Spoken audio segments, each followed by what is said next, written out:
Hey, everybody, and welcome back. Ready for another deep dive? This time you've given us a story from the Bible, Genesis chapter 27.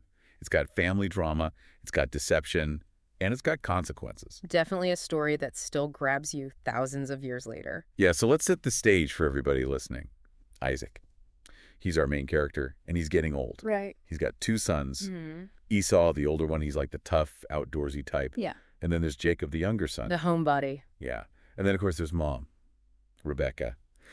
And she's got a favorite. Yeah. Favoritism. That's what really gets this whole story going. Yeah. Isaac, he decides it's time to give Esau his firstborn, his blessing. Right. A big deal. Yeah, not just like a good luck son kind of blessing. This was huge. Yeah. Like it determined inheritance, power, all that. Kind of like passing on the family business, but with even more weight because it had this spiritual meaning too. Not really something we have today. Definitely not. So Isaac tells Esau, go out and hunt some game. Make me a delicious meal, and then come back for your blessing. Yeah. Simple enough, right? Seems like it. But Rebekah, she overhears all this Hmm.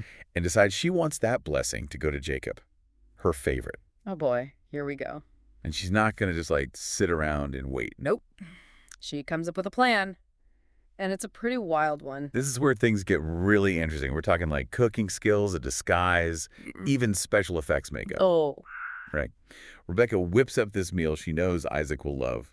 Then she dresses Jacob in Esau's clothes to make him look like his brother. Sneaky. And then get this. She uses goat skins to make Jacob feel hairy like Esau. I mean, can you imagine poor Jacob sweating under those goat skins trying to act like his brother? It's kind of funny to picture it. I know. But, to add even more tension to the situation, Isaac, he starts to sense something's not right. Oh. Yeah, he even asks Jacob directly, are you really Esau? Talk about pressure. Oh, absolutely. Like, talk about an awkward moment. Big time. But Jacob, he sticks to the plan, pretends to be Esau, and Isaac falls for it. Wow.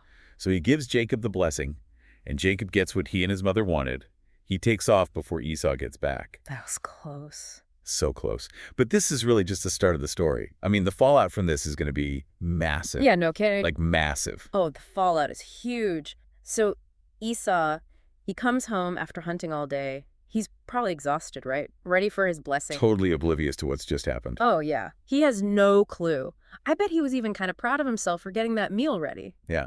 Only to walk in and find out that his brother, helped by their mom, totally stole what he thought was rightfully his. Brutal. It's like the ultimate betrayal. I can't even imagine how angry he must have been. The text actually says he cried out with this great and exceeding bitter cry. Like you can just feel the emotion pouring out of him. And Isaac, Yeah. what about him? How does he react? Well, he's totally shocked. He's like, wait, what just happened? The text says he trembled very exceedingly. He realized the magnitude of what had just gone down. Yeah, and probably the unintended consequences of his actions, right? Like he didn't mean for things to end up this way. That's what really gets me about this part of the story. Isaac, he was tricked, but he's still deeply affected by his own choices. It's like a reminder that even when we have good intentions, our actions can have these ripple effects.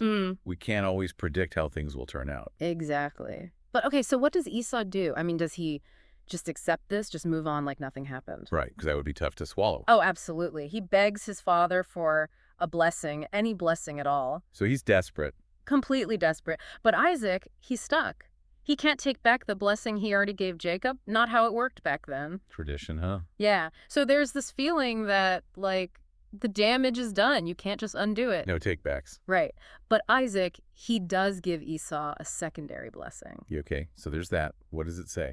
Well, it foretells a life of hardship, conflict, but also that eventually he'll be stronger than his brother. So there's hope in there, I guess. But still, you can just feel the tension, the resentment building between the brothers.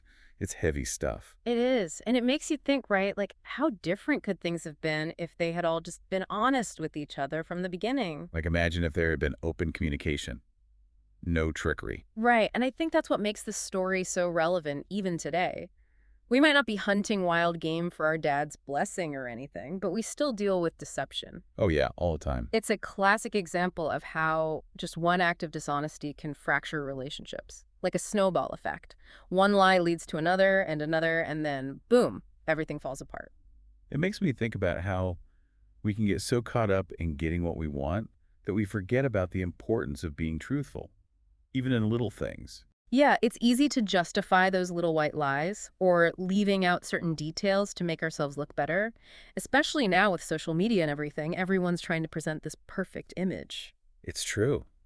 But this story is like a warning. Those shortcuts, those little deceptions, they can come back to bite us. Yeah. We might get what we want, but what are we really sacrificing in the process? Yeah. Are we willing to risk hurting others and hurting ourselves? I think that's the big question. I think what's so amazing is that this story, even though it's so old, it still speaks to us today. Yeah, it really does.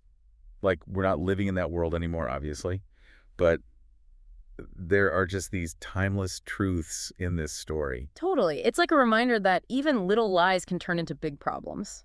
Like one little lie can actually like ruin an entire relationship. And it's not even always about like big, huge lies, right? Yeah. It's the little stuff, those little white lies, the things we don't say. Right. Like trying to make ourselves look better. Exactly. We're just trying to avoid conflict. Which is so easy to do, especially these days, Right. With social media, everyone's always trying to show this perfect life, this perfect version of themselves. It's like, what would happen if we were all just completely honest?